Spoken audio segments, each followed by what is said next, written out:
രാജ്യത്ത് HMP virus സ്ഥിരീകരിച്ചവരുടെ എണ്ണം 8ആയി. അതിൽ 5 പേർ കുട്ടികളാണ്. ആശങ്കപ്പെടേണ്ട സാഹചര്യമില്ല എന്നാണ് കേന്ദ്ര ആരോഗ്യ മന്ത്രാലയം ആവർത്തിക്കുന്നത്. ബോധവൽക്കരണവും നിരീക്ഷണവും ശക്തമാക്കാൻ സംസ്ഥാനങ്ങൾക്ക് കേന്ദ്രം നിർദ്ദേശം നൽകി. മഹാരാഷ്ട്രയിൽ 7-13 വയസ്സ് പ്രായമുള്ള കുട്ടികൾക്കാണ് ഇന്ന് രോഗം സ്ഥിരീകരിച്ചത്. ഈ മാസം 3-ന് ചികിത്സ തേടിയ കുട്ടികൾ നിലവിൽ രോഗമുക്തരായി ആശുപത്രി വിട്ടു. ഇതുകൂടാതെ കർണാടക, തമിഴ്നാട് എന്നിവിടങ്ങളിൽ 2 വീതം കേസുകളും ഗുജറാത്തിലും കൊൽക്കത്തയിലും ഓരോ കേസുകൾ വീതമാണ് ഇതുവരെ സ്ഥിരീകരിച്ചത്. ആരുടെയും നില ഗുരുതരമല്ല. പലരും രോഗമുക്തരായി ആശുപത്രി വിട്ടു. ഇവരുടെ സാമ്പിൾ ജനിതക ശ്രേണി പരിശോധനയ്ക്ക് അയച്ചു. ദില്ലിയിലടക്കം രോഗലക്ഷണങ്ങളുമായി ചികിത്സ തേടിയവരുടെ സാമ്പിളുകൾ പരിശോധനയ്ക്ക് അയച്ചിട്ടുണ്ട്. കൂടുതൽ പേർക്ക് രോഗം സ്ഥിരീകരിച്ച സാഹചര്യത്തിലാണ് കേന്ദ്ര ആരോഗ്യ മന്ത്രാലയം യോഗം വിളിച്ചത്. കേന്ദ്ര സർക്കാർ സ്ഥാപന മേധാവികളും വിവിധ സംസ്ഥാനങ്ങളിലെ പ്രതിനിധികളും യോഗത്തിൽ പങ്കെടുത്തു.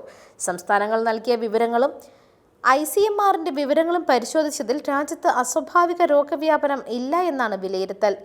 HMPV കേസുകൾ വർദ്ധിച്ചു വരുന്നതായിട്ടുള്ള റിപ്പോർട്ടുകളുടെ പശ്ചാത്തലത്തിൽ ഇൻഫ്ലുവൻസ പോലുള്ള അസുഖങ്ങൾ ഇല്ല എങ്കിൽ കടുത്ത ശ്വാസകോശ അണുബാധകൾ എന്നിവയ്ക്കെതിരെയുള്ള നിരീക്ഷണം ശക്തമാക്കാൻ സംസ്ഥാനങ്ങൾക്ക് കേന്ദ്രത്തിന്റെ നിർദ്ദേശമുണ്ട്.